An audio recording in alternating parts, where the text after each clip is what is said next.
नमस्कार। हिंदी की नगरी में आपका स्वागत है।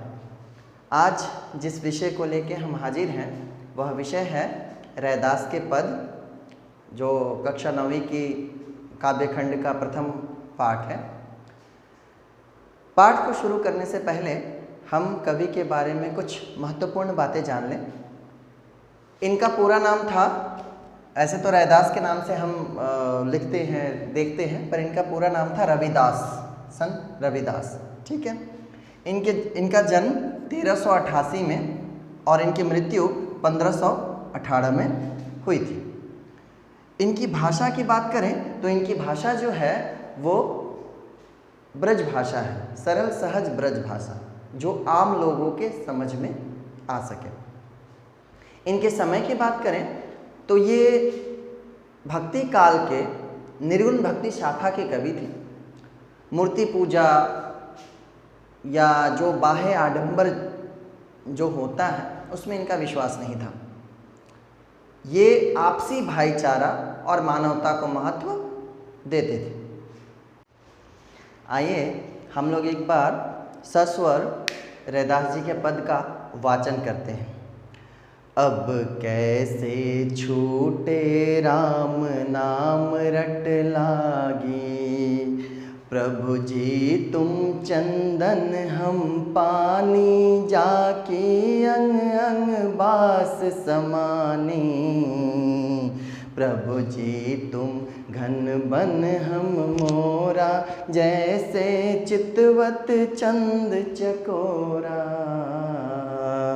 प्रभु जी तुम दीपक हम बाती, जाकी जोत बरे दिन राती। प्रभु जी तुम मोती हम धागा, जैसे सो नहीं मिलत सुहागा। प्रभु जी तुम स्वामी हम दासा, ऐसी भक्ति करे रैदासा। प्रभु जी तुम स्वामी हम दासा, ऐसी भक्ति करे रैदासा। जब इसको लय के साथ आप पढ़ेंगे तो आनंद भी आएगा और याद भी हो जाएगा। तो आइए अब हम उनके पहले पद से पाठ की शुरुआत करते हैं। सबसे पहला पद जो है वह भगवान और भक्त की तुलना करते हुए, या यूँ कह लें कि भगवान और भक्त के संबंध को बताते हुए रैदास जी कहते हैं कि हे भगवान, आप चंदन और मैं पानी हूँ। यहाँ पर हम सच्चे अर्थों में देखें तो भगवान और भक्त एक सिक्के के दो पहलू हैं। भगवान के बिना भक्त की कल्पना करना अगर निराधार है तो भक्त के बिना भगवान का भी अस्तित्व ना के समान है। यहाँ पे इसी बात को बताते हुए रैदास जी ने कहा है कि अब कैसे छूटे राम नाम रट लागी।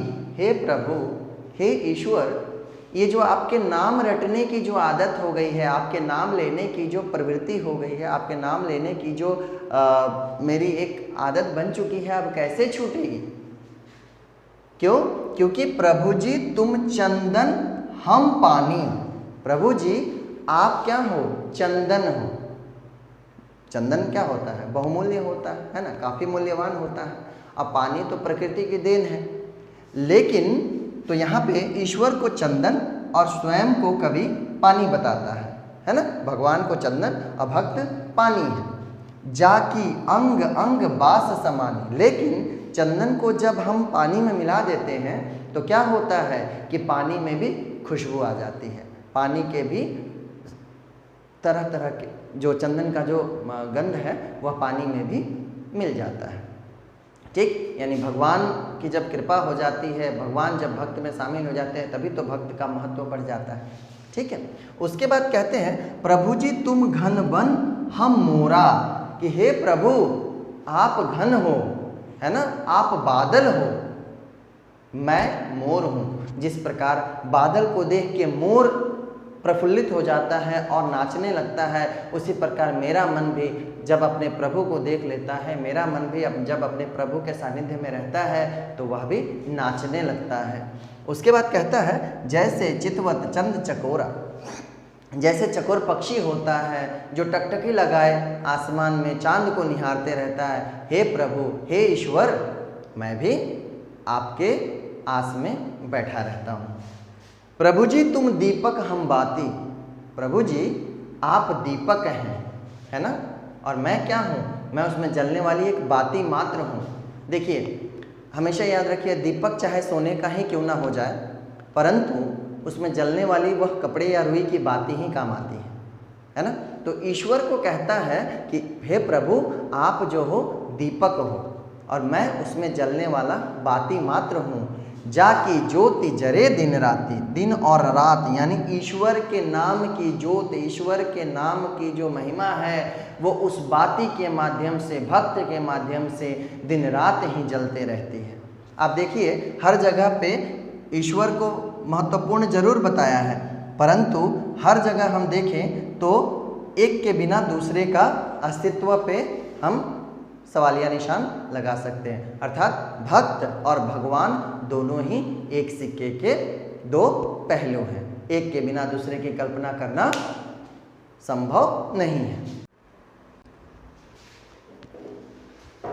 अब देखिए अब कहते हैं कि प्रभु जी तुम मोती हम धागा, हे ईश्वर आप मोती हो, है ना। मोती क्या है, बहुमूल्य है ना, मूल्यवान है। और धागा, धागा तो मात्र हम साधारण तौर पे कहीं भी प्राप्त कर सकते हैं, पर मोती हमेशा सीप के भीतर और समुद्र में पाई जाती है ना। तो कहता है कि प्रभु जी तुम मोती हम धागा।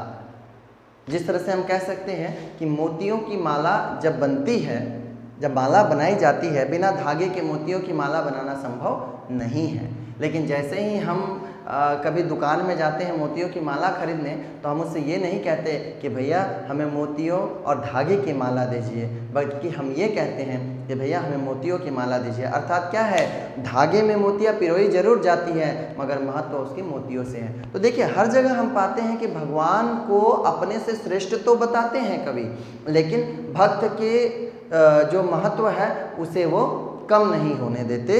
अर्थात भगवान के लिए भक्त और भक्त के लिए भगवान दोनों की अनिवार्यता को वो बताते हैं कि प्रभु जी तुम मोती हम धागा, जैसे सोना ही मिलत सुहागा। जिस प्रकार सोने में सुहागा मिलाया जाता है उसकी चमक बढ़ जाती है ना, उसी प्रकार से प्रभु मैं जो हूँ आप में समाहित हूँ और आप मुझ में समाहित है। प्रभु जी तुम स्वामी, हे ईश्वर आप स्वामी हैं और मैं क्या हूँ, मैं आपका दास हूँ। प्रभु जी तुम स्वामी हम दासा, ऐसी भक्ति करे रैदासा। मतलब रैदास जी कैसी भक्ति करते हैं, तो दास बन के ईश्वर की भक्ति करते हैं।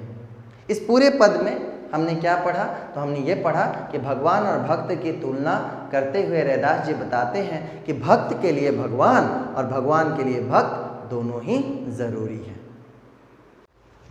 तो आज हम लोगों ने इस अंश में रैदास जी का पहला पद संपूर्ण कर लिया।